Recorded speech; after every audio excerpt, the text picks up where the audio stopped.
Aujourd'hui, maman est morte, ou peut-être, je ne sais pas. There's the opening lines to Albert Camus' L'Étranger, which roughly translates to today, mother died, or perhaps it was yesterday. I don't know, don't care. The actual translation is not that important. What is important is that you are familiar with the lines, because they're referenced from time to time. You see, something I've had to learn is that language, while it is important for many things, it is also an obligatory prerequisite for entering a specific type of socioeconomic class that exists in the United States.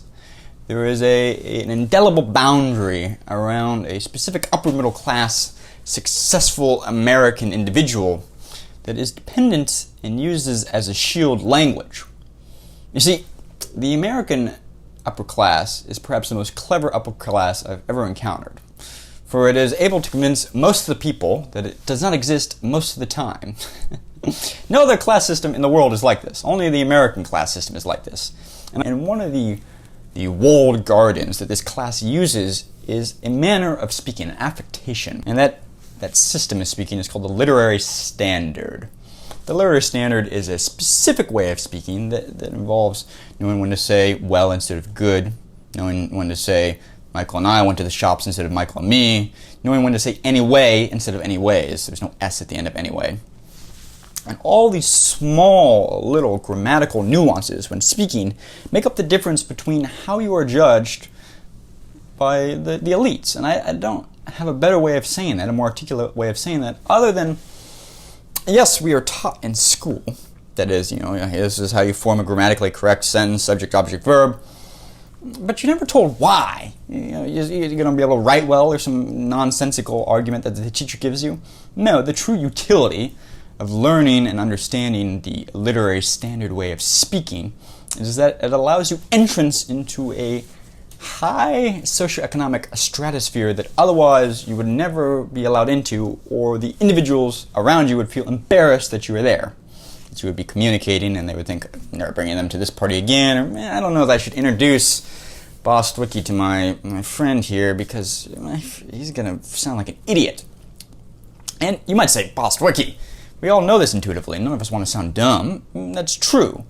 But that's not particularly what I'm talking about. The best analogy I can generate is that it's not that different from teenagers. When we're teenagers, we like to use slang a lot. Language is organic, but it evolves rapidly. And part of the reason why it evolves rapidly is because teenagers use slang as part of their membership into their peer groups or their in-groups or their social structures. So that's why words like lit or fax or word or, man, it's Brick City out. I don't think I'm that old, do you? I didn't know the slang. The reason why teenagers use these words is that they communicate both literally what they are thinking, but two, they communicate that they are part of that specific in-group or peer group. And that is just as important sometimes. And the same is true of adults. That slang, that desire to communicate on two frequencies, both what you're thinking, but also that you are part, you belong, does not disappear in adulthood. It just goes underground. It becomes more invisible, more indelible. And that way of speaking, the literary standard way of speaking, is highly valued within the upper echelons of the American class system. And not only is it a form of speaking grammatically, but it's also the ability to pepper in specific vocabulary words from other languages. Common examples being esprit d'escalier, which is French for wit of the staircase. It describes that feeling when you can never come up with that perfect comeback at dinner, and 4 hours later you're laying in bed reading a book and you're like, oh, I should have said that. It's called wit of the staircase, esprit d'escalier. Or schadenfreude, which is a German word for taking pleasure from other people's pain. Or vox populi, or post hoc ergo propter hoc, Latin for the logical fallacy that correlation does not equal causation. Or wabi-sabi. There's all these words that are peppered into the literary standard way of speaking that differentiates yourself from the others. And this isn't an argument as in there's a correct way or incorrect way of speaking. English is an organic language, and there is no correct or incorrect way of speaking. It is merely to communicate. But if your goal with language is to advance your career or your social economic status, then there is a quote correct way of speaking, and that is within the literary standard. And it's both understanding that you are never done, you are finished. Turkeys are done, people are finished. And the idea that you will use certain phrases, like a little bit of French, a little bit of Spanish, je ne sais pas, je ne sais quoi. She has a je ne sais quoi, something about her, I don't know what. It's just a French phrase that the upper class use in the American class system. But these things are important to pick up on, because once you understand them and practice them, you will find it allows you entrance into opportunities that may otherwise never have been granted to you and that you would not have noticed. And this is something that was never told to me, never spoken to me. Nobody pulled me by my shoulders, my shirt collar, and said, "BostWiki, you bloody moron, stop being so inarticulate." And people are judging you. They're not saying it, but those rare opportunities when you get to meet a millionaire or somebody with a lot of power, they've already judged you. They've made up their mind within the first 10 seconds by the way you speak that you're not worth their time. And I wish somebody had said that to me, because I had to blunder my way through it about 1.5 million times. It's just faux pas after faux pas. And you're never told this really in school either. But let me tell you, I can speak from personal experience. I was an abysmal speaker as a child. In elementary grade school, every beginning of the year, the teacher would ask, "Alistair, how is your home life?" And I would say, "My home life is good." I'd be promptly wheeled down to the special education room, as the teacher thought, I might have a learning disability, because I would slur all my words. I couldn't pronounce my R's or my L's. And every year, without fail, my mother would find that I'd been brought to the special learning room, and she would call up the school in a fit of tempered anger and proclaim, "Alistair is not that dumb. He may be stupid, but he can pass third grade. Bring him back to the normal classroom. He's just speaking lazily." And I never quite appreciated how much of a hindrance this was to my perception or the way people perceive me. It took me a long time, and it was not until much later in life that I realized I should spend time learning how to articulate the words and the sentences I wish to convey.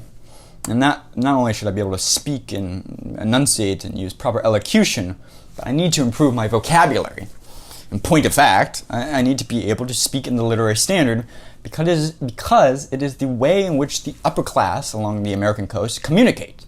And without it, I will never quite have access to the same opportunities and interactions that other people will. And you can play a little thought experiment here.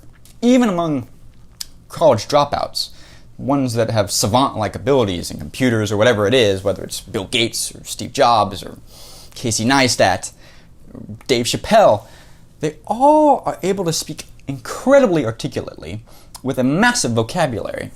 And this is because, I'm sure they speak however they wish among their friends, but they've all realized throughout the course of their life and career that they need to be able to speak within that literary standard, that they've bumped up against in their career path, this need to be able to articulate and speak in a way that the millionaires and CEOs and head executives communicate, that the entrenched landed gentry of New York City and Boston speak in.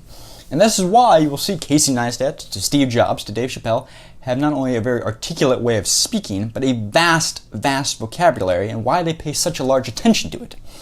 It's because the ability to speak in the literary standard is a tool with high utility. It's just something nobody ever tells you. At least something nobody ever told me. So hopefully with this video I can pass the word out that there is a high return on investment on learning how to speak and articulate within that literary standard, within the upper echelons of the American upper class. Their way of speaking and articulating with specific vocabulary words and forming sentences that you could argue are not correct or incorrect, but contextualize what you want to say that fits into the way they perceive you is important, and will pay back immeasurable returns in doing so. Anyway, if you found this interesting or insightful, click like or subscribe. Kind of an offbeat subject from journalism, but learning how to speak in the literary standard is a very useful tool that most people don't talk about. Thanks for watching, guys. I'll see you tomorrow. Bye.